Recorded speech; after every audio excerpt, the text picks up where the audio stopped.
The wind was a torrent of darkness among the gusty trees. The moon was a ghostly galleon tossed upon cloudy seas. The road was a ribbon of moonlight over the purple moor, and the highwayman came riding, riding, riding. The highwayman came riding up to the old inn door. He'd a French cocked hat on his forehead, a bunch of lace at his chin, a coat of the claret velvet, and breeches of brown doeskin. They fitted with never a wrinkle. His boots were up to the thigh, and he rode with a jewelled twinkle, his pistol butts a twinkle, his rapier hilt a twinkle under the jewelled sky. Over the cobbles he clattered and clashed in the darkened yard, and he tapped with his whip on the shutters, but all was locked and barred. He whistled a tune to the window, and who should be waiting there but the landlord's black-eyed daughter, Bess, the landlord's daughter, plaiting a dark red love knot into her long black hair. And dark in the dark old inn-yard a stable wicket creaked, where Tim the ostler listened. His face was white and peaked, his eyes were hollows of madness, his hair like mouldy hay. But he loved the landlord's daughter, the landlord's red-lipped daughter. Dumb as a dog he listened, and he heard the robber say, "One kiss, my bonny sweetheart, I'm after a prize tonight, but I shall be back with the yellow gold before the morning light. Yet, if they press me sharply and harry me through the day, then look for me by moonlight, watch for me by moonlight. I'll come to thee by moonlight, though hell should bar the way." He rose upright in the stirrups. He scarce could reach her hand, but she loosened her hair in the casement. His face burned like a brand, and the black cascade of perfume came tumbling over his breast, and he kissed its waves in the moonlight. Oh, sweet black waves in the moonlight. Then he tugged at his rein in the moonlight and galloped away to the west.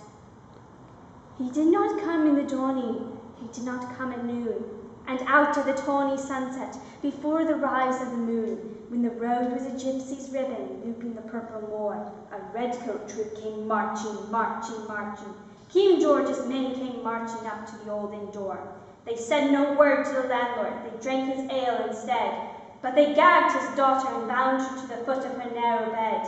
Two of them knelt at her casement with muskets at their side. There was death at every window and hell at one dark window, for Bess could see through her casement the road that he would ride.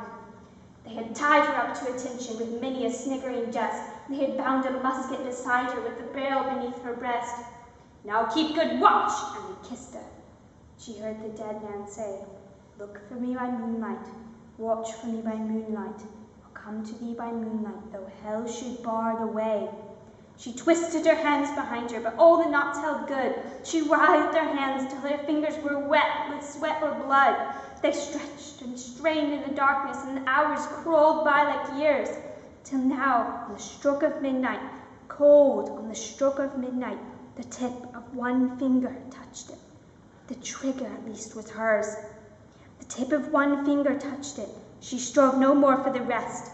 Up, she stood up to attention with the barrel beneath her breast. She would not risk their hearing, she would not strive again, for the road lay bare in the moonlight, blank and bare in the moonlight, and the blood of her veins in the moonlight throbbed to her love's refrain.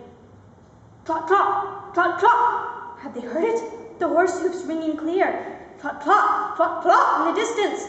Were they deaf that they did not hear? Down the ribbon of moonlight, over the brow of the hill, the highwayman came riding, riding, riding. The redcoats looked to their priming. She stood up, straight and still. Trot, trot, in the frosty silence. Trot, trot, in the echoing night. Nearer he came, and nearer. Her face was like a light. Her eyes grew wide for a moment. She drew one last deep breath. Then her finger moved in the moonlight. Her musket shattered the moonlight, shattered her breast in the moonlight, and warned him with her death. He turned. He spurred to the westward. He did not know who stood, bowed with her head over the musket, drenched with her own red blood. Not till the dawn he heard it. His face grew grey to hear how Bess, the landlord's daughter, the landlord's black-eyed daughter, had watched for her love in the moonlight and died in the darkness there. Back he spurred like a madman, highwayman, shrieking a curse to the sky, with the white road smoking behind him and his rapier brandished high. Blood red were his spurs in the golden moon, wine red was his velvet coat, when they shot him down on the highway, down like a dog on the highway, till he lay in his blood on the highway, with a bunch of lace at his throat. And it's still of a winter's night, they say, when the wind is in the trees, when the moon is a ghostly galleon tossed upon cloudy seas, when the road is a ribbon of moonlight over the purple moor, a highwayman comes riding, riding, riding.